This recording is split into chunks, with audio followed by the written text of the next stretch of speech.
Fala galera, boa noite a todos. Mais uma segunda-feira aqui com o quadro Contando Histórias no PPCcast e o convidado de hoje dispensa apresentações, o deputado estadual mais bem votado do Ceará e vereador mais novo, acho, do Brasil, né? 19 anos, mais novo das capitais. O vereador mais novo do Brasil em todas as capitais, e eu tive aí a honra de participar desse momento junto com ele. Foi 2 anos meu colega na Câmara Municipal de Fortaleza e hoje está brilhando aí como deputado estadual. Carmelo, boa noite, meu irmão. Boa noite, Pepe. Boa noite, Mardoni. Boa noite a quem está nos assistindo. Muito feliz de estar aqui. Estou devendo a visita aqui há algum tempo, mas hoje, que bom que a gente está concretizando esse bate-papo aí sobre Fortaleza, Ceará, o Brasil.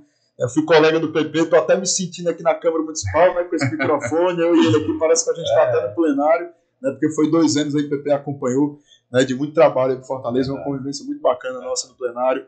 Né, o PP esteve com a gente aí no segundo turno da eleição passada, né, fez um grande trabalho com os apoiadores dele, e a gente está nessa caminhada aí, eu tenho certeza que o papo hoje vai render bons assuntos. Vai render. Quanta honra você estar aqui com a gente. Mardiano, boa noite mais uma vez aí para nós. Mais uma vez nós aqui, né? Boa noite, Carmelo. Esse jovem da política, né? Esse talento aí que nos dá a honra de estar aqui hoje. Tem algumas perguntas polêmicas que vai ser muito bom hoje, galera. Vai ter umas eu disse que era nada proibido. Né? O homem liberou tudo, Mas eu queria começar, Carmelo. Hoje, Carmelo Neto é conhecido a nível nacional, né? Esse grande político, esse grande orador, chamado aí por muitos do menino prodígio, de tamanho o seu talento. Mas eu queria que tu falasse um pouquinho da tua vida pessoal. E quem é o Carmelo fora da política, assim? Surgiu como um meteoro na política, mas antes da política. O Carmelo filho, o Carmelo irmão, o Carmelo amigo. Sim, eu sou o irmão da Camila, meu pai Carmelo filho, minha mãe Ana Paula, médica farmacêutica, casado com a Isabela, né, meu tudo, meu amor, minha vida. Quem está comigo o tempo todo, inclusive aqui do lado. É isso aí. E o PP, nossa futura vereadora, não ia falar sobre isso. Se Deus quiser. Mas o PP sabe muito bem, né? A gente está na vida pública aí, né? Nessa vida política, e ter uma esposa ao seu lado o tempo todo, parceira, que acompanha, que divide o sucesso e as dores, isso é muito importante, né? Ter uma pessoa do seu lado que dá sustentação em todos os momentos. Verdade. Mas o Carmelo, antes da política, né? Apesar de ter começado a falar de política muito novo, era criança, tinha 13 anos de idade, né? Eu, desde antes de me envolver com política, sempre gostei de debater, discutir, né? Questionar alguma coisa. Sempre foi o líder da sala ali. Mais ou menos por aí. Por exemplo, alguém dizia alguma coisa, eu falava, será que é? Será que não é? Eu ia atrás, né? Ia buscar alguma informação, conversava com o outro. Então, até algumas discussões que tinham entre amigos na escola, eu sempre me metia a favor de alguém para defender, né? Desde cedo começou, ele vai ser advogado. Né? E aí eu lembro bem, teve um casamento de uma tia minha, eu tinha 10 anos de idade, nunca tinha botado um paletó na vida. Aí minha mãe foi, alugou um paletó para mim, eu botei o paletó, eu dormi de paletó, porque acabou o casamento, eu não queria tirar. Aí reforçou mais ainda, né? O menino aí vai ser advogado, mas ninguém sabia que o paletó era de político. Paletó é de político. Aí com 13 anos comecei a falar de política, né? Nas ruas aí, pelo Brasil, tive manifestação em Brasília, São Paulo, Fortaleza, aqui na Praça Portugal, né? Na época pelo impeachment da Dilma. Mas o que é que te levou, com 13 anos, tão jovem assim, a sair do Brasil afora, debatendo, falando sobre política? Tendo em vista que teu pai é médico, tua mãe faz nenhum parente meu é político, né? Então eu sempre fui muito questionador, eu gostei de informação. Então eu era um garoto que assistia todos os jornais. Era um garoto que, quando criaram Twitter, Instagram, já criei minhas contas, comecei a seguir todos os jornais, todos os políticos, para saber o que estavam dizendo. Então, eu sempre gostei disso, de informação. Né? Tinha gente que com 10, 12, 11 anos não sabia quem era o presidente do Brasil. Era o tipo de criança que chegava lá, era ciclano, era fulano, né? Fulano vai ser candidato político. E ia atrás, ia buscar informação. Né? Informação sobre o que estava acontecendo. Né? Atualidades, sempre me dei bem em prova de atualidade por conta disso. Né? E aí foi aí que tudo começou, porque na época eu acompanhando o Brasil descendo ladeira abaixo, né, a pior recessão da história, batendo recorde de desemprego, o famigerado governo da Dilma, né, o governo do PT que quebrou o Brasil. E naquele momento, indignado com tudo aquilo, eu lembro muito bem. Eu saía para ir para o colégio, ligava a televisão. Isso tu tinha o quê? 13? 12 para 13 anos. E aí, todo dia eu saía para o colégio, estava me arrumando, eu ligava a televisão, botava no jornal matinal aí das 6 da manhã. E aí eu via para as 3 vezes por semana alguém sendo preso. Faz lembrar dessa época. Toda hora um político diferente sendo preso. Fulano de tal, busca e apreensão, né, condição coercitiva, prisão. Eu ficava, rapaz, de dinheiro, né, tá tudo tão errado, eu acho que a gente precisa se envolver, porque a política ela é feita pra gente boa. Agora, se as pessoas do bem decidirem não se envolver, talvez pessoas mais queiram se envolver. É verdade. Então, a gente que tem convicção do que acredita, que quer defender aquilo que é certo, a gente tem que se envolver, tem que participar. E foi com esse intuito, né? Eu fui participar. Nunca imaginei que ia ser vereador, que ia ser deputado. Eu fui pra rua. Queria Convidei participar. meus pais, fui pra rua com megafone, na época na Praça Portugal, lotado de gente. E aí eu fiz o meu primeiro discurso, praça pública, tinha 60 mil pessoas. O meu primeiro vídeo, PP, meus pais saíram pra jantar. Olha só essa história, saíram pra jantar, pra namorar. Quando chegaram em casa, tava lá o filho de 13 anos, com o telefone na mão, muito feliz, que tinha feito um vídeo que tinha batido 1000 visualizações falando mal do PT. Então você vê o começo de tudo, né? Ali o nascimento do Carmelo político na vida pública, né? E aí eu passei 6 anos nessa, 6 anos no ativismo. Até me candidatar a vereador, né? E aí na campanha eu tinha 18 anos, aí na época por causa da pandemia mudaram o mês da campanha, né? Era setembro, a eleição ia ser em outubro, aí mudaram para novembro. E aí eu fui eleito já tinha 19 anos de idade. Teu avô é o quê? Tem alguém na tua família assim que justifica esse teu dom, esse teu talento, essa tua vontade? Minha avó, né, foi professora de inglês, a minha avó Islã também nunca se envolveu com política, meu avô Zé Juca Leitão, nada. Um dom divino mesmo, né? Algo divino. Talvez seja dom divino. Eu acredito muito em Deus e acho que é uma missão. É uma missão que a gente está cumprindo aqui, né, dada por ele. Se eu estou aqui é porque ele permitiu.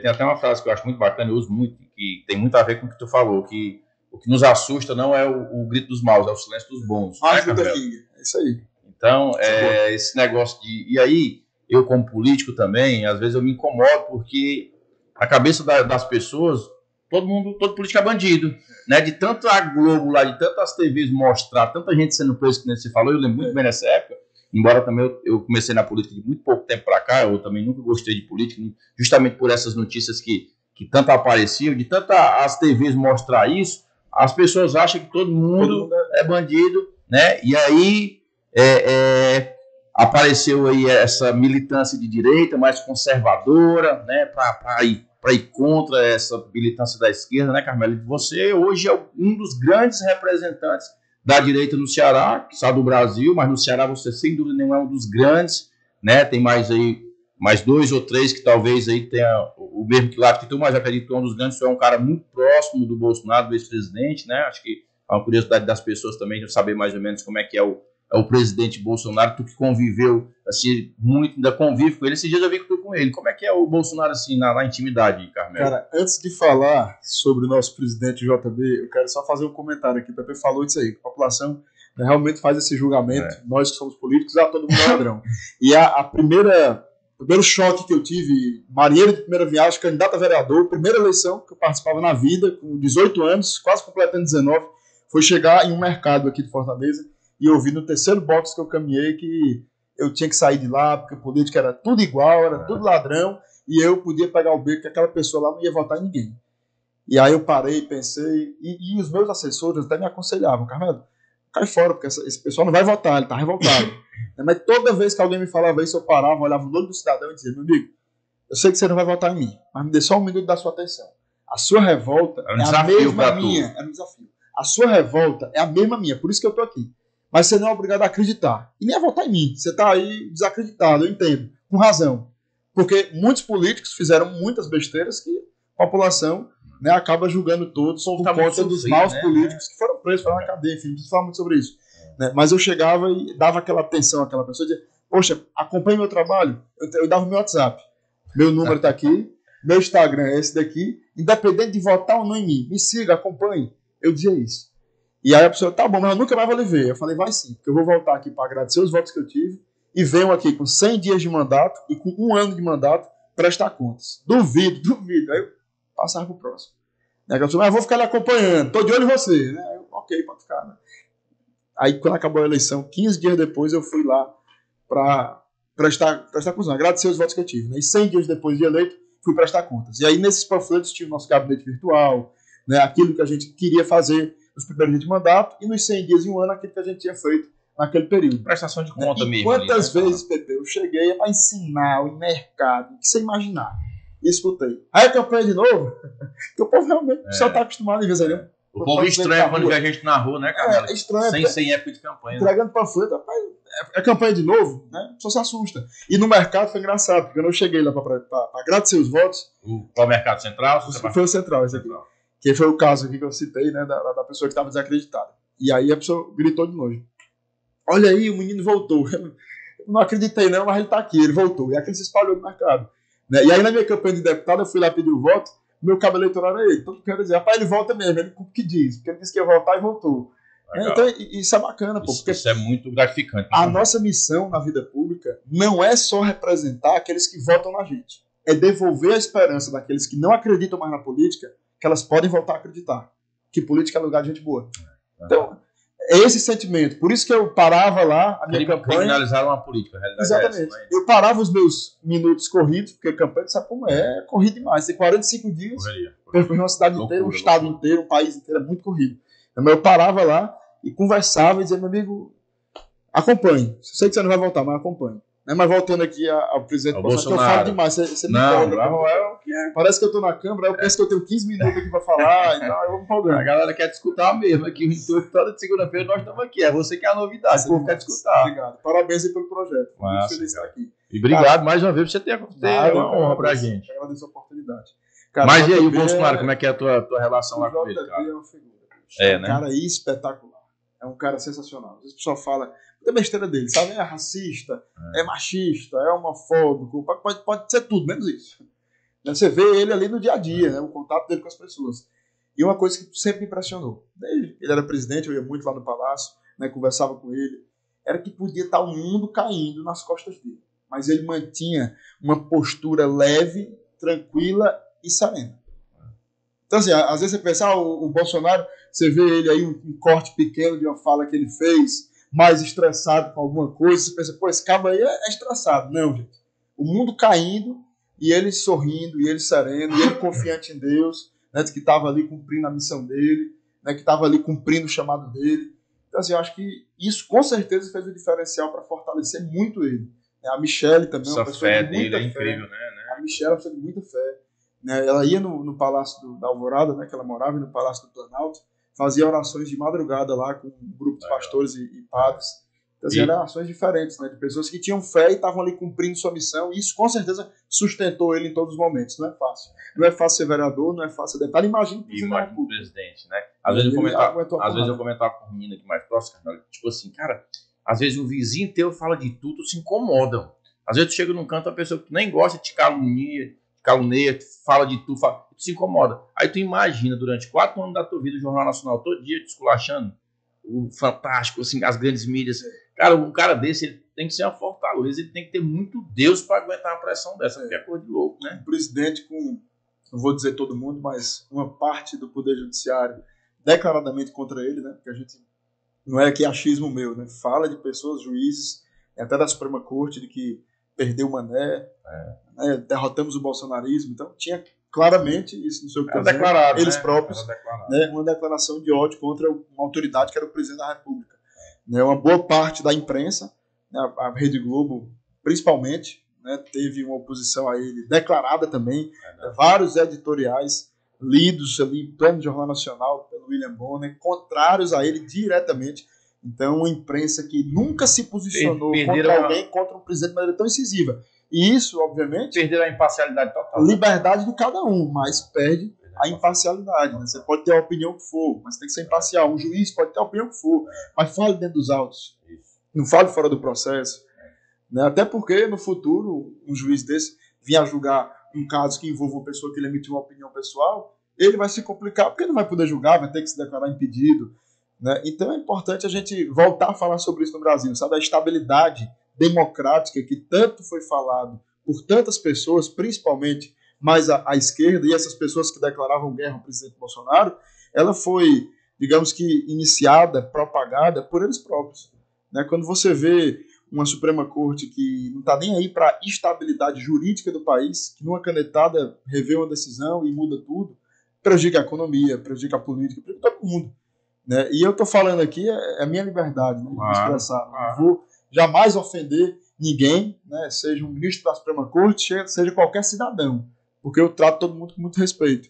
Mas o fato é, extrapolaram muitas vezes. Né, e o presidente Bolsonaro aguentou a porrada, né, e quase vence a eleição. Foi muito voto que o presidente tirou. E ele é muito querido, né, cara? Mais votos do que na eleição que ele foi eleito. O Lula tem 60 milhões, ele tem 58, mais mais ou menos 58 milhões de votos. É muito voto. Quase 60 milhões de votos, foi por muito pouco. Né? Então, assim, na raça mesmo. Foi na raça. E isso você vê contra a oposição de boa parte do judiciário, a imprensa batendo muitas vezes, né, com inverdades, porque foi o que a gente viu. Então, ele é um cara muito forte. É um cara muito forte. Ele realmente foi assim um monstro, né? Como diz o Galo aí, né, Galo? Mas, na época diziam, né? Não tem como ganhar sem o apoio da Globo, né? Não me dizer que ele ganhou enfrentando a Globo, né? É verdade. Mardoni, aí? A pergunta que eu vou fazer o Carmelo para iniciar a minha fala é relacionada à política dele, a política que ele faz aqui no nosso estado. Se você, Carmelo, em algum momento não sentiu nenhum receio, porque a gente sabe que o PT aqui no Ceará é muito forte, no Nordeste, de uma forma geral. E o formato que você faz a sua política, ela é muito corajosa, ela é muito audaciosa, é uma política que Mojado, né, eu, particularmente, como atleta de MMA, lutador, como eu não tinha essa coragem, cara, que você tem. Então, parabéns pela tua coragem, primeiro. Eu não tenho coragem de lutar contigo, não. No MMA não vai ganhar. Mas aí, você não tem nenhum receio, não, de ter essas falas, de fazer esses vídeos? Sempre eu tô lhe acompanhando e vendo. Relação ameaças também, né? Esse menino corajoso. Corajoso. Você nunca sentiu, não, esse receio? Olha, se eu disser que eu nunca tive medo, estou sendo inconsequente. Né? Eu acho que na vida, você, obviamente, em algum momento, você vai ter algum tipo de medo, algum tipo de receio. Mas você tem que ser corajoso para enfrentar. Porque quando você tem um medo, você tem duas opções. Ou o medo lhe vence, ou você vence o medo. Legal. Ou você enfrenta, ou aquele medo vai lhe vencer. Então, algumas vezes na minha vida, né, principalmente por conta do trabalho político, né, algumas lutas que me meti, algumas bandeiras que carrego e acabam lhe expondo em determinadas situações, né, você tem aquele receio. Mas eu não vou deixar o medo me vencer. Eu não vou deixar aquele receio me vencer. Então, obviamente, ninguém vai ser inconsequente. Né? Eu falo, por exemplo, eu falo muito da segurança pública, né, crime organizado. Então, eu vou tomar, obviamente, os cuidados necessários, né, diante disso. Mas eu não vou deixar de falar, eu não vou deixar de me posicionar, né, eu não vou deixar de lutar de fato pelo que eu acredito. Né, por conta de algum receio, que a gente sabe, rapaz, a sociedade tem muito perigo. Né? Agora a gente tem que ter medo para enfrentar. Se a gente tiver medo por conta da segurança, a gente não sai nem na rua. Então, aí vira um pânico, a gente vira um pânico. Então a gente tem que enfrentar nossos receios e fazer um trabalho sério. Pedir a Deus proteção, ter gente boa ao seu lado. Né? Eu tenho minha família, Pepe, que me sustenta em todos os momentos. Minha esposa aguenta essa pancada comigo. Né? Então, assim, eu tô tranquilo, fazendo meu trabalho, consciência limpa. Você sabe que nós estamos enfrentando um processo de cassação, então se eu tivesse que ter medo, eu me calaria diante do que a gente está enfrentando. O medo mas eu não vou parar. O medo ele não pode deixar paralisar, né? Exatamente. Né, te paralisar, você tem que enfrentar. Muita gente me aconselhou, Pepe. Nós estamos enfrentando um processo de cassação e muita gente me aconselhou. Mas a gente queria até saber também sobre isso. Já pega nesse gancho. Como é que está a situação assim, hoje, já para esse de hoje? A gente está no mandato normalmente. Né? O que houve foi uma decisão do Tribunal Regional Eleitoral de 4-3, muito apertada. Inclusive, o presidente da corte, o relator do processo votaram a favor dos nossos mandatos, né, pela legitimidade da nossa eleição. Então, eu estou, obviamente, né, cuidando da parte jurídica para defender a legitimidade e o voto de 500 mil de cearenses que votaram na chapa do PL. Mas eu estou tranquilo porque tenho minha consciência tranquila. O porquê do pedido de cassação, só para o povo de casa entender. Obviamente eu sei, mas eu queria que você explicasse. O povo entender o que é que está acontecendo com a chapa do PL no Ceará, e vai aqui também um recado, né, de preocupação a todos os demais partidos aqui do estado que podem ser vítimas da mesma coisa que nós estamos sofrendo, por algum tipo de inimigo político. Importante. Chapa do PL no estado do Ceará. Uma chapa tem, obviamente, um número X de candidatos, 30% daquele número tem que ser de candidatas mulheres. O PL preencheu a cota de gênero. O PL preencheu o número mínimo de mulheres na chapa para lançar aquela chapa de deputados. O que aconteceu? 1 mês e meio depois da eleição, depois que eu já estava eleito deputado, 2 mulheres que foram votadas, que assinaram o registro de candidatura e confessaram em depoimento do Ministério Público que de fato assinaram e que a assinatura é delas. Olha o que aconteceu. Participaram da convenção e foram votadas. 1 mês e meio depois da eleição, disseram que não queriam ter sido candidatas. Disseram que não queria. Mas e sua assinatura? Não, foi induzida. O nome foi da urna, foi votada. Votada. Rapaz, você tirar mais de 100 votos, Pepe, sem saber que é candidato. Não existe. Você sabe que voto é bicho difícil. Complicado. Você pedir voto, você conquistar a confiança de um cidadão de que você pode representá-lo em uma casa legislativa é duro. Voto não é fácil. A pessoa vem dizer que, não sabia. Foi votada, participou da convenção. Qual é a votação E dela? outra coisa, uma tirou 30 e poucos e a outra 130. Foi 118. Uma mais de 100 e a outra 30 e poucos. Então foram votadas. Inclusive essa de menos voto, 30 e poucos, né, tem a irmã dela, que mora, se não me engano, na Serra da Ibiapaba, pediu voto a ela. E ela não soube explicar no próprio depoimento ao tribunal como é que a irmã pediu voto para ela e ela não sabia que era candidata. Ela disse, não, minha irmã descobriu. Descobriu como?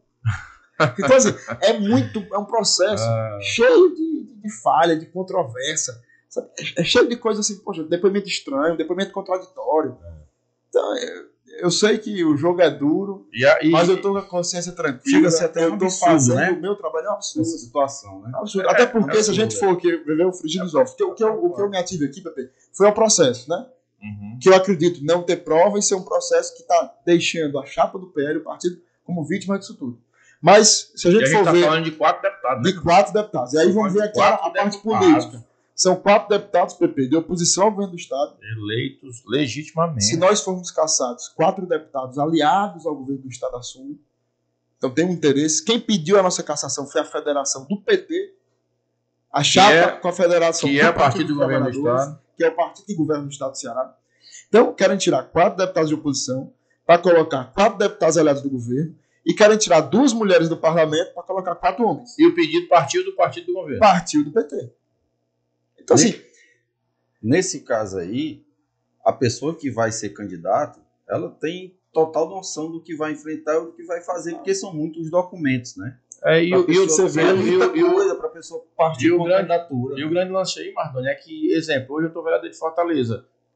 Como é que eu vou ter como dar conta de todas as mulheres que são candidatas pelo meu partido? Como é que eu vou ter que responder por elas? Aí você vai ser caçado. Entendeu? Eu vou ser caçado porque uma lá tirou 100 votos, mas disse, não, eu não fui candidato. E um mês e meio depois a pessoa dizer que mas eu não queria ir. Não queria ir, um mês e meio depois. E as coincidências, tá? As duas ligaram voluntariamente. Eu não estou aqui descredibilizando. Claro. A Procuradoria Eleitoral, o Ministério Público Eleitoral faz um trabalho relevante. Agora, as duas ligaram coincidentemente para as autoridades da Justiça Eleitoral no mesmo dia para dizer que não queriam ser candidatos. Rapaz, eu assim, imagino muita coisa, sabe? Não sei se devo falar para não acabar julgando, mas assim, será que não foi instrumentalizado? Será que não foi algo arquitetado, já projetado para acontecer e caçar esses deputados? Eu não consigo tirar isso da cabeça. Porque tem muita coincidência aí. Tem né? muita. Muita coincidência. Muita coincidência aí que aí a gente já chega ao ponto que deixa... Tem que abrir uma investigação muito profunda para saber quem os responsáveis. Porque se for a fundo aí, tem... Outro detalhe para vocês terem ideia. Nós fomos condenados, né, pelo Tribunal Regional Eleitoral, o placar foi 4-3. Tenho muito respeito pelo TRE. Inclusive, na semana seguinte que eu fui condenado, eu fui para a posse do presidente, né, do TRE, o desembargador Raimundo Nonato. Mas eu acho que, inclusive, o TRE foi levado a erro. Foram levados a erro por pessoas que tiveram má intenção. E aí, seja lá, amando de quem, eu não tenho como provar, não tenho como acusar. Mas não posso deixar de pensar nessa possibilidade, certo? Então, você vê, uma decisão de 4-3. E qual é a punição para quem pratica algum tipo de irregularidade eleitoral dentro do âmbito partidário? É para o presidente do partido e para quem montou a chapa, que pode ser ele próprio, então o secretário-geral, ou o próprio parlamentar, se tivesse ficado responsável pela montagem da chapa, né, pelo contato com os candidatos. E o próprio Tribunal Regional Eleitoral, na decisão que condenou a gente, tirou o pedido de inelegibilidade da federação do PT contra o presidente do meu partido, o prefeito José Barcelona Gonçalves. Então você vê, se o próprio Tribunal Regional Eleitoral não identificou um culpado pela fraude, um autor da fraude, um responsável pela fraude, como é que vai caçar todo mundo por uma fraude que eles não encontraram o responsável? Eles não encontraram. No pedido do PT, estava lá para deixar inelegível o secretário-geral do partido e o presidente do partido. O que foi que o Tribunal Regional Eleitoral fez? Não temos provas, não temos embasamento aqui para poder responsabilizar o senhor Acilon e o senhor secretário-geral por essa fraude. Porque não tem aqui embasamento de que eles praticaram, de que eles foram autores dessa fraude. Se não foram eles, foi quem? Se ninguém foi, como é que teve? Se não teve, como é que vai caçar 4 deputados? Entendeu? Então, assim, quatro deputados, dentre eles o mais votado. E as 2 mulheres mais votadas do Estado. Eu fui mais votado, 2 mulheres mais votadas do Estado. Outro que fez 80% do quociente eleitoral sozinho, que foi deputado Alcides. Então, assim, processo muito absurdo, Pepe. É muito absurdo. E o cuidado é com os partidos, porque daqui a pouco os inimigos políticos vão estar plantando mas agora, candidaturas em outros partidos para depois da eleição. Isso abre um precedente perigosíssimo. Isso abre um precedente perigosíssimo. Amanhã, depois, pode estar sendo caçado aí quem interesse a eles, né? Então, assim, realmente... E agora o processo está onde? Está em Brasília? Agora o processo ainda está no Tribunal Regional Eleitoral, na fase de embargos. Ele está suspenso por conta de um processo, de um pedido de suspeição que foi entrado pela defesa nossa. Então, assim, eu acredito que vai ficar no TRE um tempo ainda, porque ainda falta julgar os embargos e o presidente da Corte suspendeu o processo até que julgue a suspeição. Então ainda tem um tempo aí, tem recesso aí no final do ano, a tendência é que isso fique aí para o próximo ano, ou até 2025, que é um processo muito complexo. Né? Então daqui ainda só para o TSE. Então ninguém sabe aí quanto a prazo, né? Se vai correr, se não vai. E deixa eu te falar uma coisa, mudando de assunto, mas ainda dentro da política, obviamente. Tu com 10 meses aí como deputado, e primeiro eu queria saber como é que tu avalia o teu mandato nesses 10 meses, segundo eu queria saber como é que tu tá avaliando tu aí como um opositor ferrenho do governo do estado, como é que tu tá avaliando o trabalho do governador, do Elmano, nesses 10 meses? Olha, primeiro falar do governador, que também faz parte do nosso trabalho legislativo como deputado. A primeira luta nossa na Assembleia, logo na primeira semana, Pepe. O governador Elmano, na semana seguinte que foi eleito governador, disse em uma entrevista que não ia aumentar impostos no estado do Ceará. E na primeira semana de trabalho legislativo, primeira semana de fevereiro, o governador envia uma mensagem aumentando o ICMS 2%. Então você vê, escancara a mentira, a farsa que o governo do PT representa no estado do Ceará. No ano da eleição, diziam que não ia ter aumento de imposto. E aí o governador assume e aumenta 2% do ICMS na primeira semana. Ele não deixa nem o povo esquecer, deixa o tempo passar, não, na primeira semana. O Moposse já mandou a mensagem. O Moposse mandou a mensagem para a Assembleia. E nós votamos contra, obviamente, né, porque não acredito que o caminho seja o aumento de imposto, o aumento tributário. O presidente Bolsonaro reduziu o ICMS dos combustíveis, fazendo o combustível no seu bolso diminuir de preço. Eu tenho certeza que você se lembra disso. E aí, Pepe, você tem uma ideia, a arrecadação do estado do Ceará com ICMS em 2021 e em 2022, 2021 com ICMS beirando 30%, e 2022 com ICMS fixado, né, em 16%, nós tivemos um aumento nominal da arrecadação que deixou um número muito parecido com o do ano anterior, com ICMS a 30%. Então ainda teve um aumento pequeno, mas teve um aumento. Mas o número foi muito parecido. Provou Ou que seja, não é ele o caminho. reduziu o percentual de imposto sobre o ICMS do Estado e a arrecadação não alterou.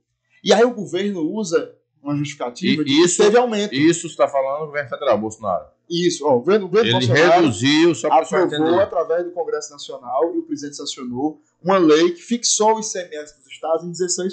Uhum. Em 2022, isso foi em 2022. É. Em 2021, o ICMS era 30%. Você lembra que você pagava uma gasolina mais cara.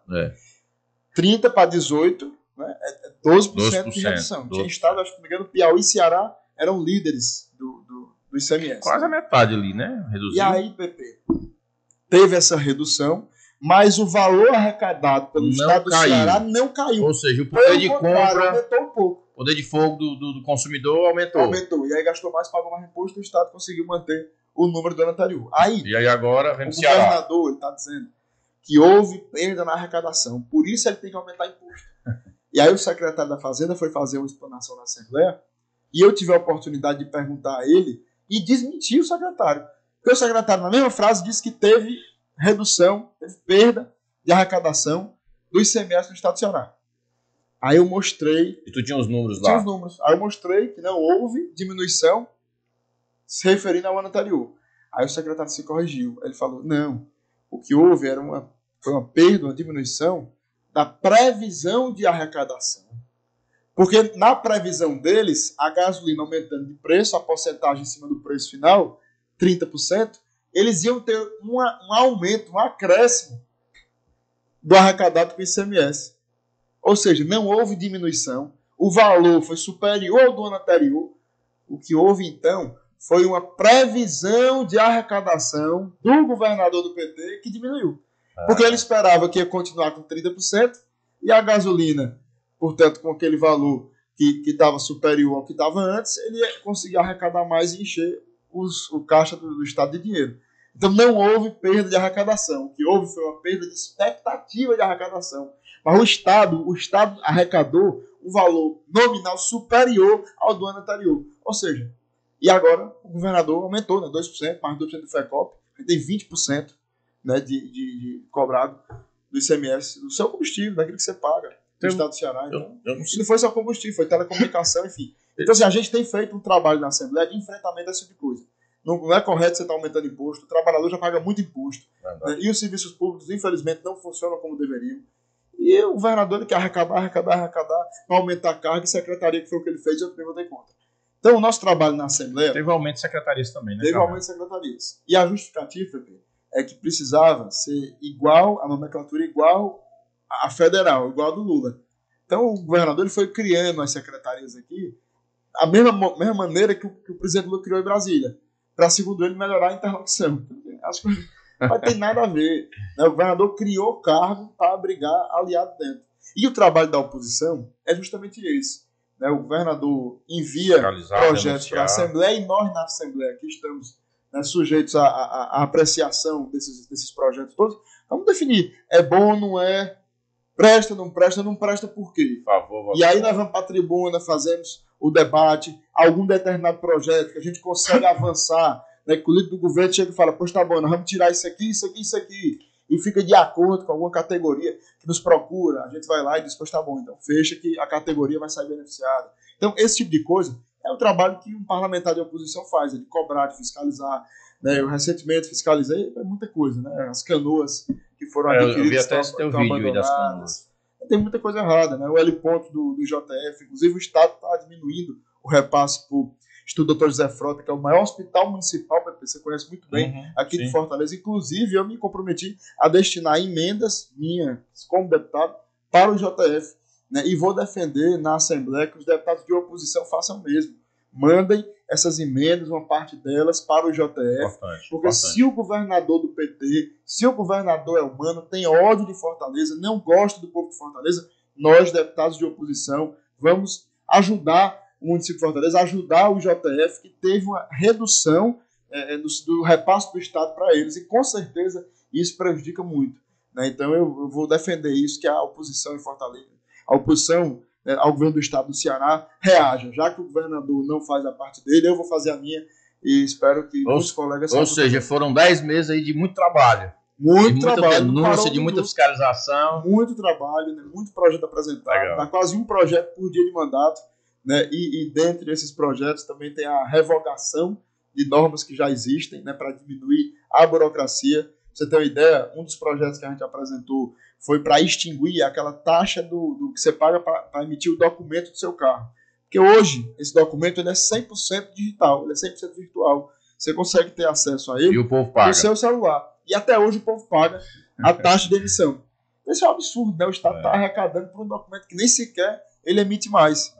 Ele não existe. Então, um dos projetos que a gente apresentou, a gente não fica criando projeto para estar enchendo a Constituição do Estado, está criando norma o tempo todo, porque eu acho que a gente tem que desburocratizar. Fica enchendo linguiça não, né? Não é enchendo linguiça, né? Desburocratizar é facilitar, é reduzir a carga tributária, é de fato priorizar o cidadão, o pagador de imposto, aqueles que estão nos assistindo têm o dever de nos cobrar enquanto homens públicos. É um trabalho sério, um trabalho respeitoso com cada cidadão.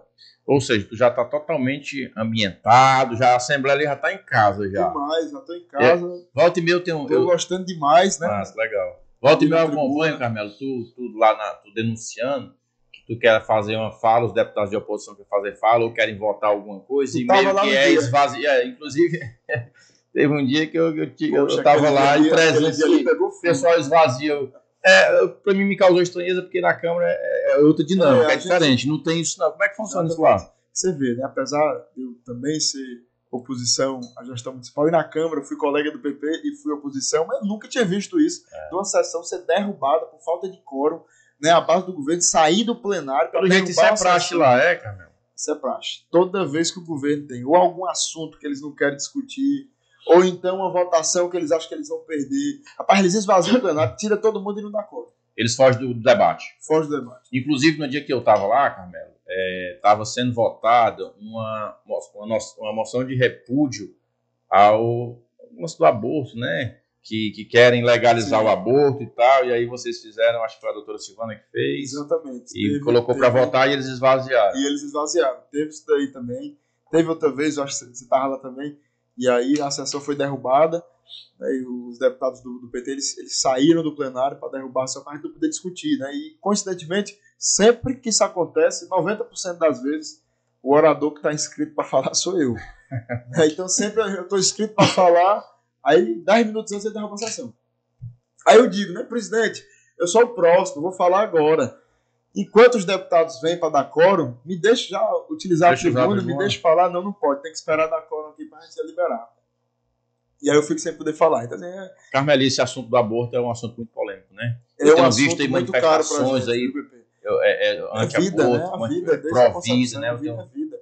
O coração já está batendo lá dentro da barriga da mamãe quando ela está grávida. Então, é vida.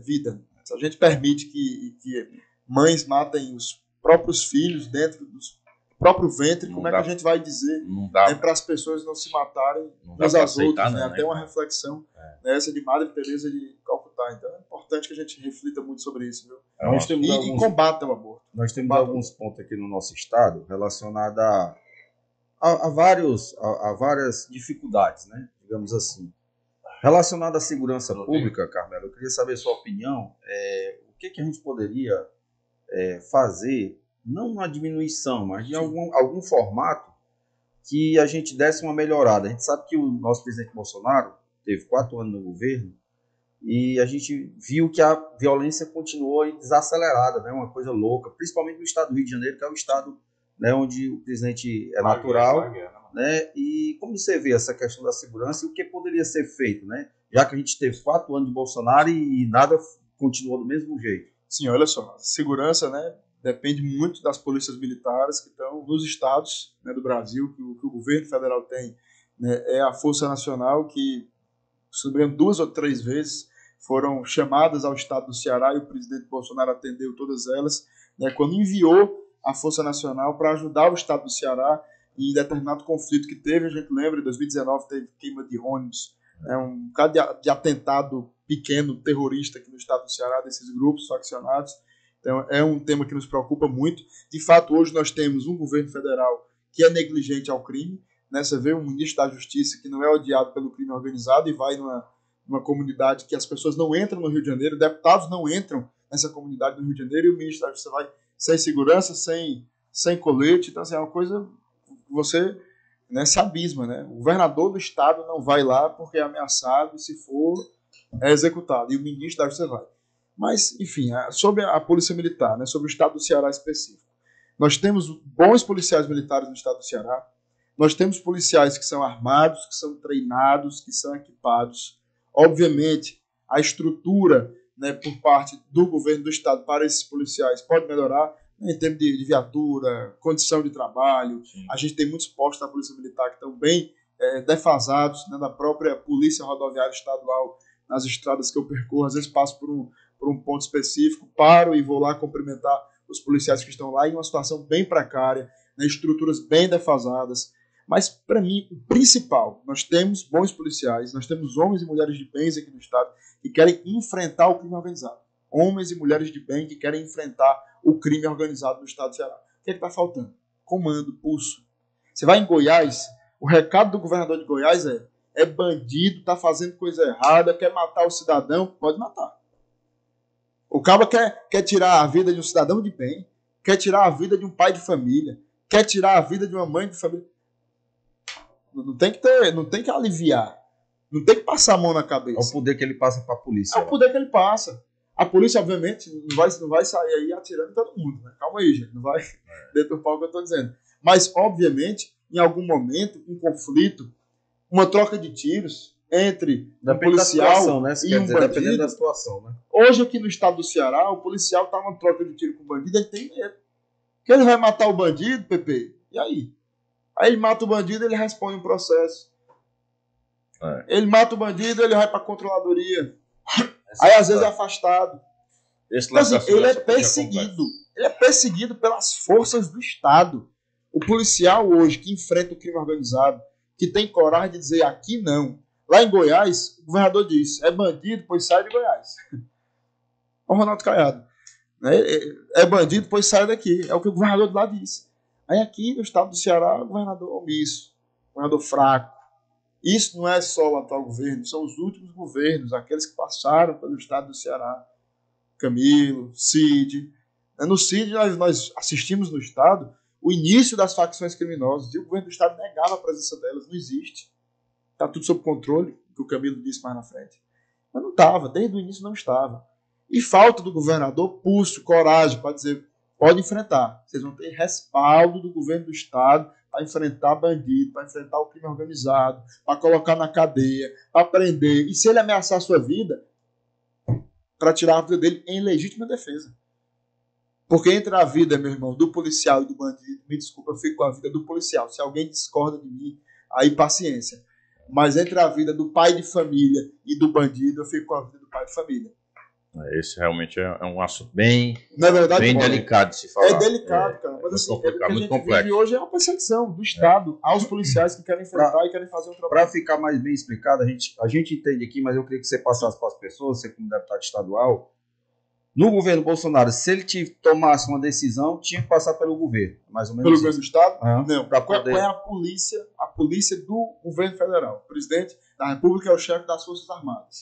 Então, o Exército, né, a Marinha, a Aeronáutica, fica sobre comando imediato do presidente da República, apesar de ter, né, o chefe da Marinha, o representante, né, que fica responsável pelo Exército, né, o comando ali do Exército. Mas o chefe imediato das Forças Armadas é o presidente da República. Primeiro ponto. Segundo ponto, existe a Força Nacional e o presidente da República, através do ministro da Justiça, quando solicitado pelos estados, e aí vale ressaltar, quando solicitado, envia a Força Nacional para algum tipo de conflito específico. E quando o estado do Ceará solicitou ao presidente Bolsonaro o envio da Força Nacional, o presidente enviou a Força Nacional. Ou seja, a parte do Bolsonaro que ele podia fazer. Ele fez. Né? Agora, o combate direto, o combate ostensivo, no dia a dia, ali, enfrentamento pelos policiais, né, militares estaduais que estão nas ruas. Pelo governador. Que é comandado pelo governador. Carmelo, e os policiais são bons, querem trabalhar. Agora precisa de respaldo. Carmelo, ainda sobre segurança pública, que realmente é um assunto muito polêmico, se a gente for falar aqui, tem pano para manga para falar a noite toda, mas vamos pular lá para Brasília. Cara, esse 8 de janeiro, como é que tu vê isso aí? Que negócio doido, né, cara? Eu participo de manifestação louco, né, de rua, Pepe, desde os meus 13 anos de idade. Eu nunca vi algo do tipo acontecer. Eu nunca vi. O que eu via era depois de manifestações, desde a época do impeachment da Dilma até as manifestações a favor do presidente Bolsonaro, eram as pessoas saindo das praças e limpando as praças. Certo? Era o que eu observava. Então, pessoas realmente... Chamados patriotas ali, né? As tias do Zap, né, que lotaram as ruas do Brasil em diversas oportunidades. Veja o 7 de setembro de 2022, do ano da eleição. Ninguém quebrou nada. Nunca teve quebra-quebra, nunca teve nada disso. Nunca teve. Né? Então, esse é o primeiro ponto. Né? O segundo ponto, eu não consigo enxergar, se alguém conseguir enxergar, que me traga essa luz, mas eu não estou vendo até então, as autoridades atrás de identificar e punir aqueles encapuzados que estavam dentro do Palácio do Planalto, que invadiram o prédio do Supremo Tribunal Federal. Eu nunca defendi, nunca vou defender vandalismo, depredação de prédio público, nada disso. Inclusive, todas as vezes que o PT fez isso, eu repudiei. E eles não. Eles disseram que era uma luta em prol da democracia. Mas tudo bem. Tudo deles é em prol da democracia, né? Fácil quando você repete. É bonita essa palavra, né? Para poder se esquivar de responsabilidades que são deles e eles têm. Mas, enfim, eu não vejo as autoridades preocupadas em punir esses encapuzados. Porque tinha gente lá, você vê pelas imagens que foram divulgadas, a CNN divulgou as imagens foram... de pessoas encapuzadas que foram lá e derrubaram monumentos, estátuas, pequenos objetos decorativos, quadros, dentro dos palácios. Eu não vi uma dessas pessoas ser presa, ser punida, ser condenada. Então, o que eu estou vendo é pessoas que estavam ali, que foram colocar o joelho para fazer uma oração dentro do palácio, ser condenado a 14, 17 anos de prisão, mais do que a pena de alguém que estupra uma menina na rua. Então, e aí? Estranho isso. Eu defendo a punição, a dura penalização para quem cometeu crime de vandalismo, crime de violência, para quem foi lá e... Se errou, tem que pagar, né, Carmelo? Se errou, tem que pagar. Se errou, tem que pagar. Independente de ser meu amigo ou não, certo? Eu sou assim. Se é meu amigo, pode não ser, errou, tem que pagar. Não passa a mão na cabeça. O certo é o certo, errado é o errado. Erro. Agora, eu acho muito estranho, PT, que as pessoas encapuzadas estão aí, sem identificação, mas um bocado de senhora de 60, de 65, 70 anos de idade, que nas imagens não quebrou nada, né? Entrou ali... Ainda tem gente presa ainda, entrou né, ali Carmelo? por um erro, talvez... Carmelo ainda tem gente presa, né? Conseguir aquele efeito manada. Tem gente presa ainda. Mas condenado é uma pena superior de bandido que tá matando gente na rua. Tratados como terroristas, né? Tratados como... Assim, tem que ter bom senso. Tem que ter direito à legítima defesa. Até para se... Né, algum que tenha cometido um erro, para que ele possa se defender. Porque até o bandido tem legítima defesa. Então tem que ter a defesa respeitada. Né? Mas, infelizmente, o que nós temos hoje no Brasil, e não é de hoje, sabe? Não é do 8 de janeiro. É de um bom tempo já. Bom tempo já, né? São pessoas que são juízes, acusadores. Quando apresenta algum recurso, é para eles também. Ou seja, o papel do Ministério Público, o papel do juiz, para todo mundo. Né? Então, tem que rever. Tem gente com tem poder que rever, demais, sim, né, Carmelo? Esses poderes em excesso que algumas pessoas têm. Carmelo, deixa eu te fazer uma pergunta. Tu começou... Mas só dizer um negócio, Pepe. No mesmo dia do 8 de janeiro, foi por volta de 1h da manhã, meio-dia, não sei. Mais ou menos em torno disso. Foi meio-dia. Meio-dia, mais ou menos. 2h pouco da tarde, eu já tinha me posicionado em todas as minhas redes sociais, repudiando e condenando qualquer ato de vandalismo, qualquer ato de terrorismo, qualquer coisa do tipo. Por quê? Porque eu fui contra quando o PT fez e você é contra em qualquer circunstância, qualquer situação. Quem Agora, quer que faça, você é muito contra, né? esquisito, porque nunca teve isso em nenhuma manifestação da direita. É muito esquisito, porque quem, né, estão caçando são pessoas que estavam na porta do quartel, senhoras de 60, 70 anos, estavam ali na Praça dos Três Poderes, estão sendo presos, condenados a 15, 17 anos. Quem errou, que pague. Mas também tem gente que não errou e pode estar pagando. Então isso tem que ser muito bem averiguado. É verdade. Carmelo, deixa eu te fazer aqui uma pergunta. Tu milita aí na política desde 13 anos de idade, hoje está com 22. Vou fazer 23 no próximo ano. 9 anos que tu, nesses 9 anos, já deve ter passado por muita coisa, boas e ruins, já deve ter vivido muitos momentos, já mostra uma maturidade muito grande politicamente falando. Qual foi o teu pior momento assim na política que tu analisa? Cara, esse dia parece que é noite, esse dia aqui realmente, para mim, é para ser esquecido. Qual é o dia que te marcou assim, pro ruim? Rapaz, eu particularmente, Pepe, eu não me apego muito às coisas ruins. Então acaba que momento ruim todo mundo vive. Uhum. O mais recente agora que eu vivi, né, a nossa cassação, que foi algo bem turbulento. Você ser eleito, mais votado, as pessoas depositarem a confiança em você, e você de repente está enfrentando um processo que vai lhe tirar no tapetão, né, um processo que foi iniciado por uma federação que você faz oposição, que você enfrenta no Estado. Então aí foi um dia difícil, mas teve mais coisa, porque eu particularmente prefiro esquecer. Entendi. Momento adequado, eu até lembro. Não gosto de estar arrastando corrente, mas não, né? Mas eu não gosto de estar arrastando corrente, não. Eu prefiro falar de coisa boa. E a coisa boa, assim, qual foi o momento assim, esse dia mais marcante estourar champanhe mesmo? E para mim, Pepe, poxa, valeu, né? Por exemplo, meu mandato de vereador, né? E esse agora que eu, no começo do ano eu tive a oportunidade de fazer, foi uma das coisas que tá valendo meu mandato de deputado, né? Oportunidade de salvar uma vida, né? De salvar uma pessoa. Pra você ter ideia, eu fui na porta do HGF. Isso foi em final de fevereiro, começo de março. E tinha um senhor de 90 e poucos anos, quase 100 anos de idade, na porta daquele hospital, uma cadeira de roda, acho que era a filha que estava empurrando. E aquele senhor tinha vindo do Hospital do Coração, suspeita de infarto e AVC. Estava numa situação degradante, uma cadeira de roda, paralisado. A filha desesperada, sem saber para onde ia levar o pai, ou era um filho, ou era uma parente bem próxima, né, mas era uma pessoa de menor idade. E quando eu cheguei lá, tinha um papel na porta do HGF dizendo: a emergência do Hospital Geral de Fortaleza está fechada. Eu acho que eu vi esse vídeo teu. Por superlotação. Porque não tinha vagas. Aí fecharam a emergência. Mas ninguém pode negar atendimento de saúde. Você não pode negar. Inclusive, né, se um profissional nega um atendimento, isso é considerado crime. Se o Estado negar, é crime também. Então a gente tem que discutir isso. Porque tá lá que se o profissional negar atender alguém, ele pode ser preso por isso. E o Estado fechar uma emergência do maior hospital do município. O maior hospital municipal é o JF. O maior hospital de Fortaleza é o HGF. E a emergência fechada. E aí nessa hora eu me revoltei, Pepe. Fiz uma live. Você sabe que eu sou muito calmo e até nos momentos que em algum momento eu esteja, né, revoltado com alguma situação, eu procuro manter equilíbrio ali, né, Carmelo? Sempre o equilíbrio. Mas nesse momento, cara, abri uma live aqui. Quem viu falou, pô, não tô reconhecendo o Carmelo. Eu tava muito revoltado.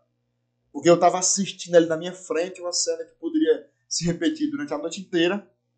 Uma cena que, se eu não tivesse ali, eu não teria a oportunidade de ver, de fazer nada. E aquela pessoa poderia morrer a qualquer momento na porta daquele hospital. Imagine pro filho, tu ficou revoltado, imagine pra aquela filha que tava com ele, cara. Imagina. E talvez não tivesse sem nem poder força fazer nada. De se revoltar. Impotente, Carmelo. Sem acreditar, Pepe. Sem ter força, sem ter poder. E aí eu fiz a live, a diretora do HGF entrou em contato. E aí foi até o local, disse, leva o deputado pra minha sala que eu vou receber e conversar com ele. E aí chegamos lá na sala dela, estava eu e outros deputados, a gente saiu da Assembleia, eu recebi a denúncia, convidei outros colegas para irem com a gente. E aí a diretora falou, olha, não se preocupe, a emergência vai ser reaberta. Quem vai reabrir agora sou eu. E pode dizer aí que o senhor vai ser atendido. Fui eu que botei a cadeira de roda do senhor para dentro da emergência. Eu mesmo fui lá e tirei o papel que dizia que a emergência estava fechada. E a emergência foi reaberta. E tinham várias alas dentro do hospital, bem ociosas, que poderiam ser utilizadas. Então tinha muito espaço vazio, pouco aproveitado, pouco produtivo. Então dá para esse é um momento assim que marcou. Marcou muito. Porque, poxa, sair dali e dizer, caramba, fiz minha parte. Legal. Entendeu? Fiz minha alma lavada. Esse senhor vai ser atendido. Sensação de dever cumprido ali, né? Agora é com o cara lá de cima. Né? Se não for o dia dele, ele vai sobreviver, vai passar dos 100 anos de idade. Agora é com ele, né? Mas é você fazer a sua parte, né? É igual um médico. O médico está numa cirurgia, quando ele faz a parte dele, termina a cirurgia, aquela pessoa termina bem, em vida, né? O profissional de saúde fez sua parte. E aí agora, ali tu fez, aí fica com o cara lá de cima. Tu justificou o teu mandato. Não. Ali foi uma das coisas que, poxa, valeu, sabe? Valeu não só o dia, valeu a missão na vida pública, sabe? Porque eu acho que é isso, o que resume a minha entrada na vida pública, aquilo que eu faço, né, fiz como vereador e faço como deputado, é isso. É poder impactar a vida das pessoas positivamente. Ajudar vidas, né? Sabe? Acho que as pessoas precisam disso, Pepe. Políticos que sejam compromissados com o povo, que estejam de verdade ao lado das pessoas quando a pessoa mais precisa. Quando ela está passando ali por uma dificuldade, ela olha para o lado, olha para o outro, esse sentimento de impotência. Você chega lá e dizer, bora, eu tô aqui. Sabe? Né? E a minha voz vai ser a sua voz. Legal. Porque eu não tenho uma caneta para chegar e dizer, está reaberta. Mas eu tenho a minha voz para me somar à voz daquelas pessoas que têm a mesma revolta que eu por determinado assunto, determinada causa, determinada bandeira, determinado problema. E eu somo a minha voz. É o que eu digo muito por onde eu ando. Eu não tenho a caneta para resolver. Mas eu tenho minha voz, o Gogó está à sua disposição aqui para lhe representar de fato e estar ao seu lado. Porque isso é compromisso. É o compromisso que eu assumi quando eu fui votado e fui eleito por 118.603 cearenses. E é o compromisso que eu tenho inabalável com Fortaleza. 75 mil votos. Né? Então foi uma votação muito expressiva na nossa capital. Então eu tenho um compromisso muito grande com a nossa cidade. Eu acho que tu foi o deputado mais votado também em Fortaleza. Mais votado em Fortaleza. Do estado. Importante isso aí. Mas tu ia falar, Mandando? Eu ia fazer uma pergunta relacionada a hoje, a situação a gente vê que a classe empresarial está com a mão na cabeça. A gente fala com todo tipo de pessoas que são empreendedores, né? Todo mundo está passando uma fase difícil. E a pergunta que eu faço é o seguinte: com essa vitória do Lula, a direita ficou mais forte do que nunca? Porque hoje é dois parâmetros, né? A gente vê que o governo de hoje, com o governo de vamos estar um ano e meio atrás, a gente vê pela classe empresarial a total diferença. Então, você acha que a direita está mais forte do que nunca hoje? Olha, você vê, eu vou falar que está mais forte de fato, E alguém pode achar, ele tá ficando doido, né? Porque perder a eleição, como é que tá mais forte? Mas eu vou dizer por que tá mais forte. Tem eleição que a gente perde ganhando, né? Porque o Lula, ele passou a campanha vendendo ilusão. Prometeu o céu, mas não tá entregando. Prometeu que o povo ia viajar de avião, prometeu que você ia ter picanha, cerveja. Que você ia ter cerveja no final de semana. Que ia ter uma vida, uma vida que todo mundo merece, uma vida boa. Ele prometeu. Mas ele vendeu uma ilusão. Ó, pra você ter uma ideia, o Lula mudou o nome do que era, na época, o Auxílio Brasil, maior programa de transferência de renda da história do Brasil, que foi criado pelo presidente Bolsonaro. O Lula assumiu e decidiu chamar novamente de Bolsa Família. Só que ao invés dele aumentar, porque o presidente Bolsonaro, quando mudou de Bolsa Família para Auxílio Brasil, saiu de uma média de R$ 89 para uma média de R$ 600. Verdade. O Lula não. Ele tirou quase 2 milhões de beneficiários do programa e voltou a chamar de Bolsa Família.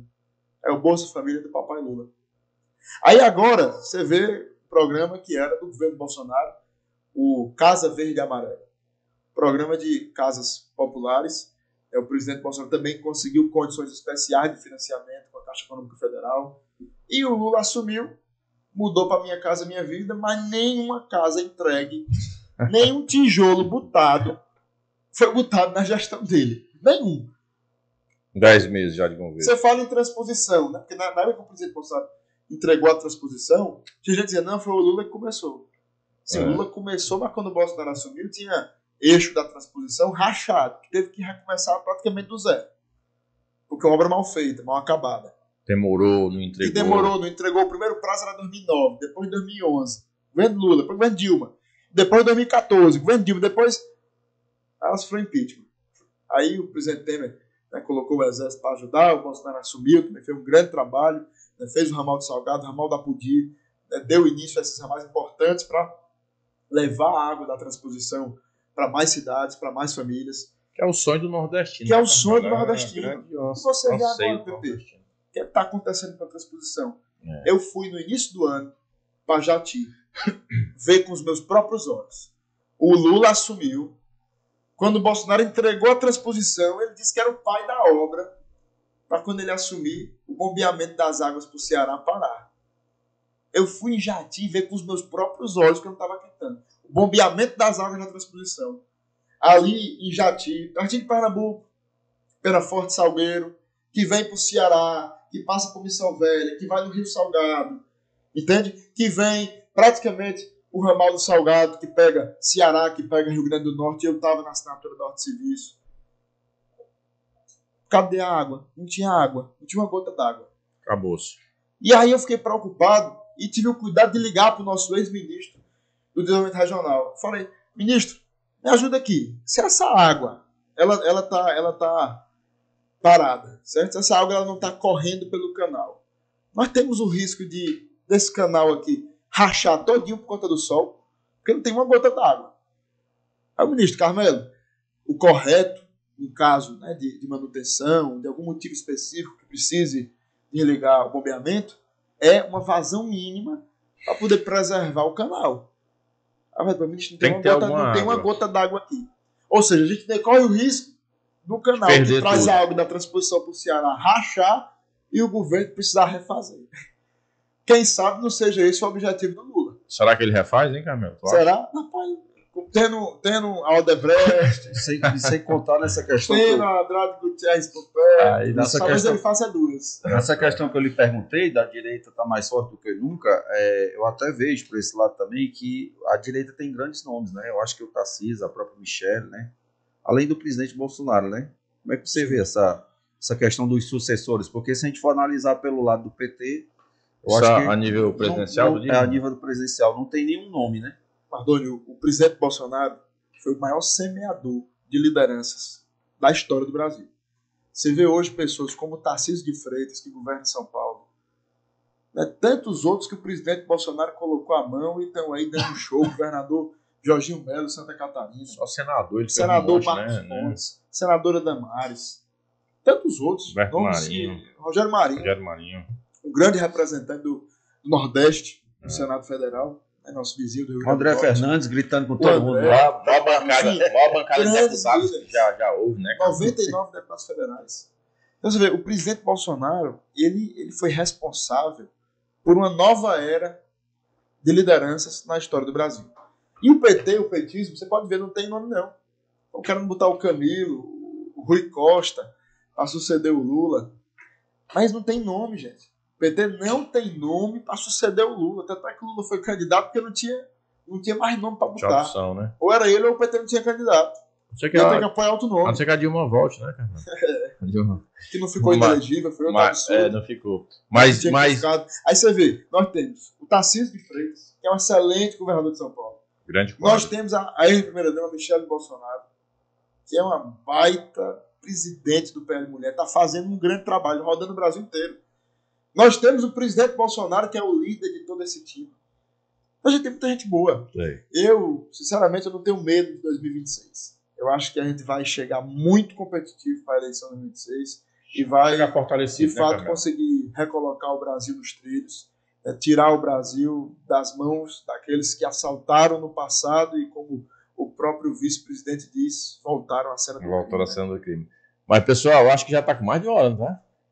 Tá. O papo foi bom, o papo foi Rapaz, bom.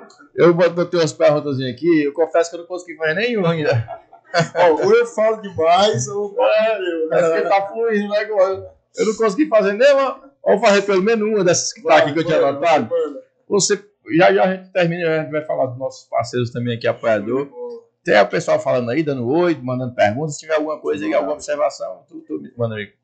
Tá, Faz mas aí, Pepe, pode fazer aí. se quiser fazer alguma pergunta pessoal, não sei se dá tempo. Covardia, eu vou ter que vir aqui 2 Mas- vezes. É verdade. Mas eu queria fazer, assim, de fato é uma pergunta que eu gostaria de fazer para você. Você chegou e fez aí algumas declarações de amor para sua esposa, com muita legitimidade. É um casal muito jovem, belíssimo. Qual é a chance? Tu era vereador, né? Passou 2 anos como vereador, fez um grande mandato na Câmara Municipal de Fortaleza. Nos deixou lá, foi para a Assembleia, foi o deputado estadual mais votado do Ceará. E aí, A Câmara foi uma grande escola. acredito que você precisa de um sucessor, de alguém para ocupar o teu lugar na Câmara, né? Já tem essa pessoa, a esposa vai entrar aí no meio desse tiroteio. Como é que tá essa situação? Nunca respondi isso a ninguém. Eita, Mas vai- primeira mão aí, ó. Calma que ela tá ali olhando, viu? Primeira mão aqui. E ela tá roendo a unha ali, é porque vocês não estão vendo, ela tá roendo. Mas assim, cara, eu aprendi muito na Câmara Municipal. Para mim foi uma grande escola.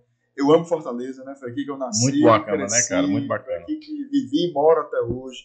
Então tenho uma identificação muito grande com essa cidade. Cidade que me elegeu o deputado estadual mais votado do estado, mas também do município, né? E Só com os pela- votos de e pela Fortaleza, votação- tu era E deputado. pela votação que eu tive em Fortaleza, né? Eu fui o mais votado do estado. Então foi uma votação muito boa. Só com os confiança votos muito daqui grande. tu sai eleito, né? Só Exatamente, para o só com povo os votos entender daqui, é o verdade. tamanho da votação dele. Uma votação muito grande em Fortaleza. Né?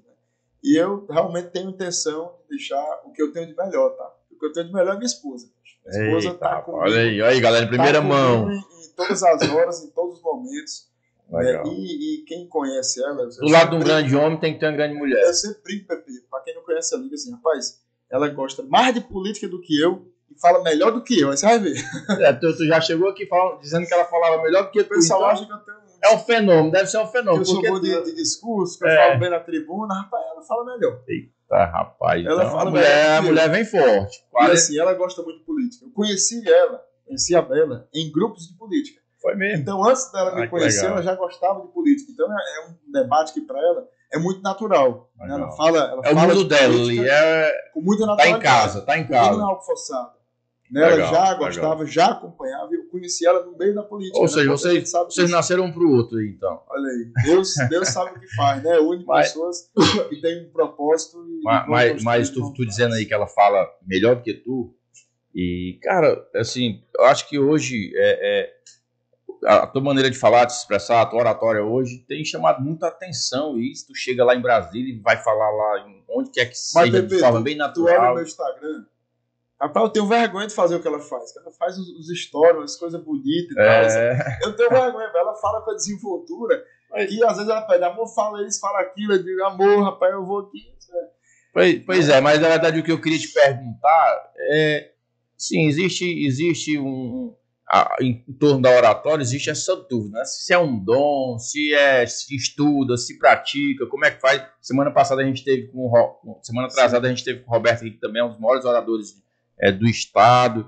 E esse tua oratória aí praticamente perfeita, de onde é que vem? Tu tá estudando, tu treina, de onde é que isso aí? Olha, para mim, oratória é confiança. Se você sabe o que você diz, sabe o que você está falando, você não vai gaguejar, você não vai ter medo, sabe? Você fala do coração. Massa. Eu botei meu nome, né, à disposição do meu partido nessa caminhada rumo à Prefeitura de Fortaleza. Pro ano que vem. Pro ano que vem. Sou pré-candidato a prefeito pelo Legal.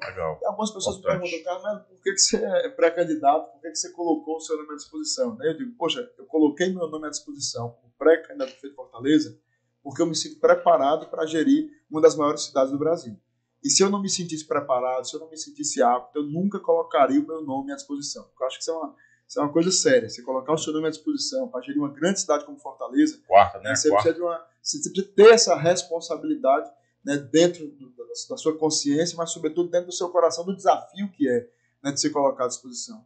E eu vou enfrentar esse debate, né, fazer o bom debate, discutir a cidade dentro do meu partido, discutir a cidade no momento da campanha, né, com outros políticos que também vão colocar o nome à disposição na sociedade.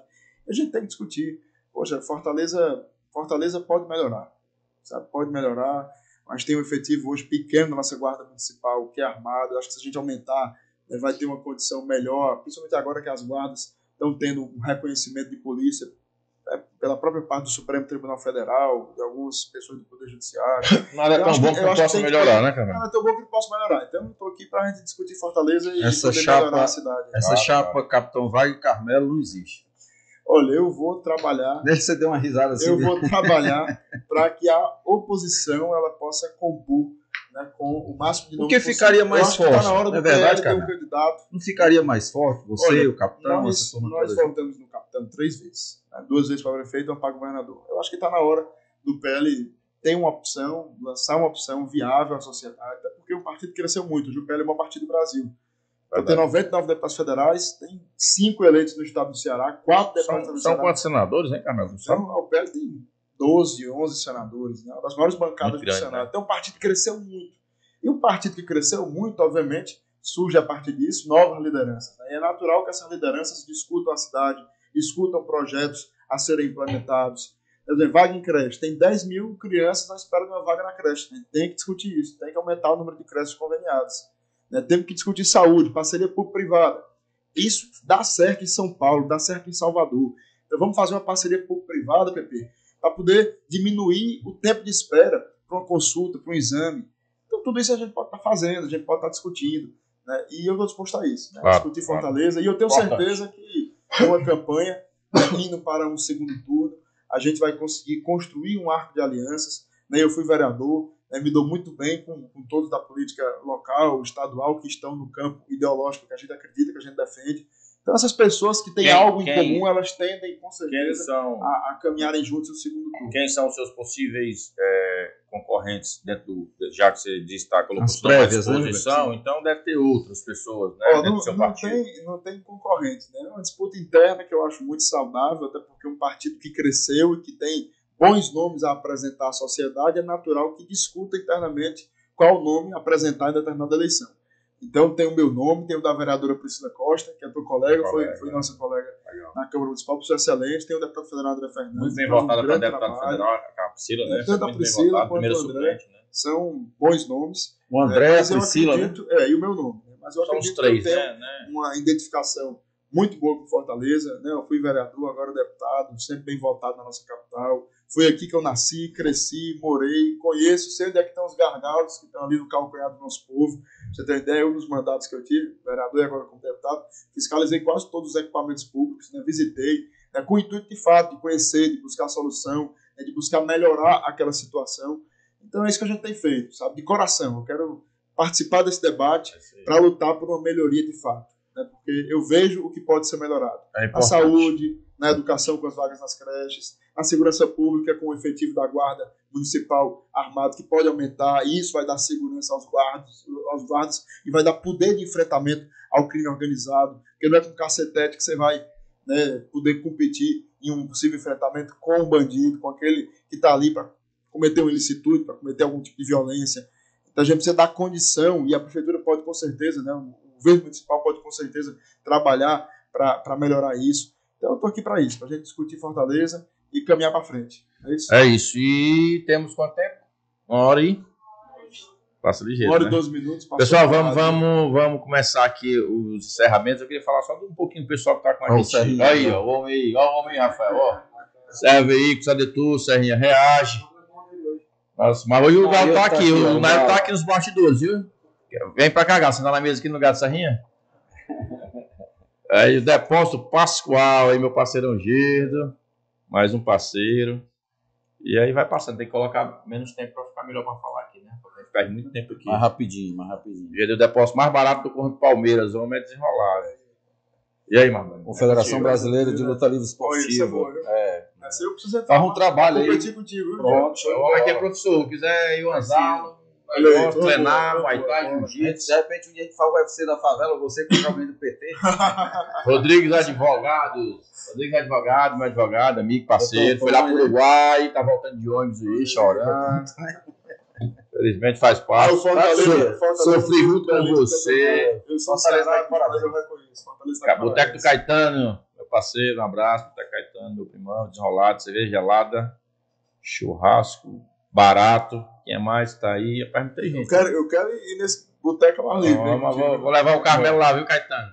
Olha aí, JF Frontais. Quem é? Cuida, Rafael. Homem, a máquina, deve estar nos assistindo. Um abraço, meu parceiro Joel. O Joel. É o Joel. Um abraço. É o homem gol do Racha, né? O homem gol é, mano. O Rafael tá só te tesourando aqui, Joel. E aí, PPCelcast, é nóis. Coisa boa. É isso, galera. Então a gente vai dar aqui os encaminhamentos finais. Quando a conversa é boa, passa ligeiro. Carmelinho tem que vir aqui pelo menos mais uns 2 ou 3 anos. Eu só fiz uma pergunta para que tava aqui, ó. Foi bem, Pepe. Toda. Tinha até um bate-bola aqui que a gente faz no final, mas não vai dar tempo de nós fazer. Mas, Carmelinho, cara, obrigado. Quanta honra você aqui, batendo esse papo com a gente. Manda um abraço pra galera aí, pra nossa audiência. E volte mais vezes. Deixa eu só dar um recado antes aqui, pra te interromper. Segunda, tá parecendo até um programa político, mas graças a Deus, como eu tô político, a gente tem muito amigo dentro da política. E segunda que vem, quem vai estar aqui sentado com a gente é o nosso amigo, parceiro, Capitão Wagner. Olha aí, rapaz. Certo? Só pré-candidato a prefeito. Né? Mas eu tô com o William Boni aqui, viu? Eu tô com o William Boni. O prefeito Sarto já foi convidado, viu, meu prefeito? Você sabe que nós estamos é juntos. Tá só recebendo a oposição? Recebendo o Carmelo, recebendo o Capitão. O André Fernandes também já disse que vem. Oi. Daqui a pouco os caras vão me chamar pra conversar. No final ele vem. No final de todo mundo, quando ele ouvir todo mundo, aí ele vem. Não é isso, cara, porque assim, ele dá espaço, né? Dá espaço Aqui são meus amigos, aqui são meus amigos. Vai estar conversando, papiando, brincando. São meus amigos, cara. Parabéns, Marcelo, parabéns, Pepe. Obrigado. E é isso. E na próxima semana, eu vou contar aqui a novidade. Já vou lançar.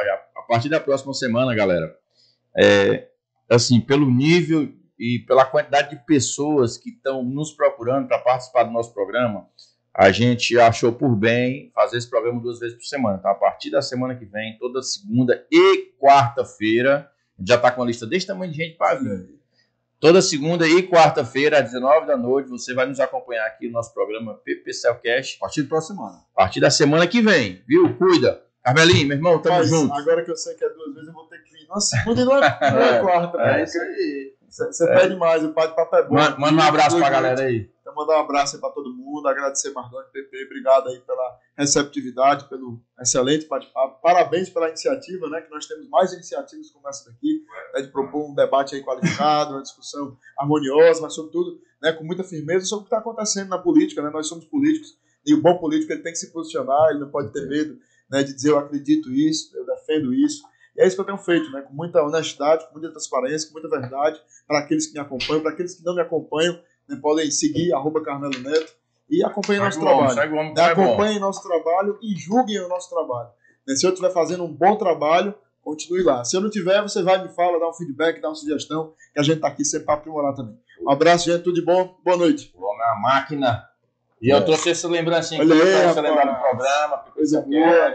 Depois vai dar moral lá, bate uma fotinha. Ó, lá, rapaz, manda na hora de a caneca. a canecazinha. O Rafael tá achando bonito, Que tá bom, dando né? pra levar. Quando cortar, você vai pedir. A caneca eu vou ter que dar duas, um pra tu e um pra Bela. olha aí. Da manhã junto lá com a caneca. Aí, coisa boa. Ah, o homem ficou bonito. Com Não moral. é Lula livre, não, né? Que tem que ir com Lula, não. Era pra ter feito uma pegadinha, era pra ter colocado Ah, isso. não, rapaz. Eu não tenho certeza. Aí bati a foto, no outro dia tava no Jornal do Brasil todinho, o Carmelo. Vai, Madoninha aí, meu irmão. Foi Show, muito cara. bom, mais uma vez, um grande sucesso aqui do nosso lado, que é o Carmelo. Esse jovem muito percussor aí na política. Pela idade que você falou, ter 23 anos, né, eu acho que você ainda tem 50 anos ainda para queimar muita coisa aí na política, né? Muita gasolina ainda para ser Ah, queimada. já vira presidente, mano. Quando eu tiver sem cabelo, que nem o Mardoni. E o conselho que eu lhe dou é que você continue nessa pegada, né? Não deixe que o sistema lhe corrompa. Né? Você é um cara muito jovem, a gente vê que você é um cara muito inteligente, muito dinâmico, muito alegre, muito Preparado, né, Madoninha? eu acho que hoje você transpareceu para as pessoas que você não é aquela pessoa briguenta, nos vídeos que você faz, né? Você é um cara bem introvertido, conversador, sorridente. Leve, né? Parabéns, Porque né? às vezes o pessoal pega pesado com a gente, pô. Não deixa a gente entrar nos cantos. Ah, Aí é. você tem que chegar e dizer, rapaz, meu trabalho, Tem que se você impor, tem né? que se impor, tem que dizer, fui eleito pra isso. Não é E tenha verdade. sempre fé em Deus, porque Tá hoje bem, né? a gente vê muita casos de depressão, de ansiedade, né? De muita coisa ruim. E te desejo sorte, continua nessa pegada que eu acho que tu ainda tem ainda mais de 50 anos para virar presidente, né, bebê? Quem sabe um dia, né? É bom, Pedro vai é bom. maturar mais 50 anos. O homem é bom, rapaz, tomara. Valeu, gente. Abraço. É isso, Tudo bom aí? pessoal. Agradecer a cada um de vocês, agradecer a Deus, né, em primeiro lugar, por nós estarmos todos aqui. Aqui tem uma galera assistindo aqui, pessoal. Hoje foi animado o negócio. Tem gente até em pé aqui, o programa todinho. Tem que gostar muito para passar 1h30 em pé nos assistindo aqui a conversar, né? Mas é isso, obrigado, Camelinho, mais uma vez, meu irmão. Obrigado, Obrigado, cara. Pedro. Abraço, tudo bom aí, viu? Abraço, valeu. Obrigado. Obrigado. Valeu, galera. Tamo junto. Até segunda que vem. Valeu Nós. e todo mundo que assistiu também, um abraço. Valeu, obrigado a todos Valeu, vocês. gente. Obrigado, Compartilha aí no coração. YouTube aí, compartilha aí. É isso aí. Valeu.